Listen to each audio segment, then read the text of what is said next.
Hello. All right, so let's go ahead and try our new ARR formula. Picking back up with Mr. DeVille, who owns that bookshop. He currently uses the straight line depreciation method for all of his equipment purchases. We'll figure out why they're telling us that in a minute. The bookbinder machine is estimated to have a $5,000 value at the end of its life. Remember, value at the end of its life, that's what's called salvage value. So we're provided with the salvage values for both of the competing projects, the bookbinder and the industrial printer.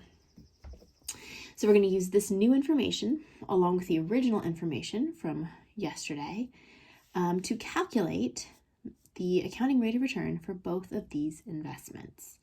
So let's go ahead and review our new ARR formula. It is our incremental, I don't want to abbreviate it because it's so common, incremental net income over our initial investment minus the salvage value. Oops.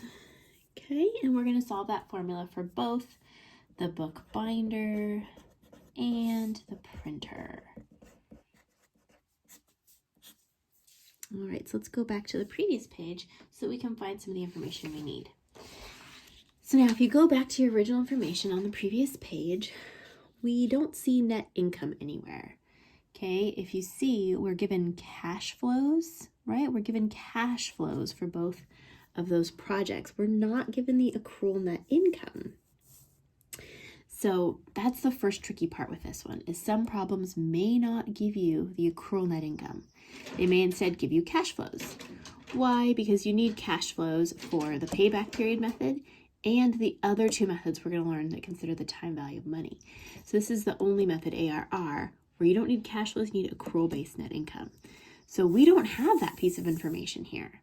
Okay, so we have to think back to accounting 1A and remember how to convert cash flows into accrual-based net income. Now we went the other way in 1A. We converted accrual-based net income to cash flows. So we're just going to work backwards. Remember that statement of cash flows we did at the end of last semester? Yeah, I know you guys hate it. That's why I laugh.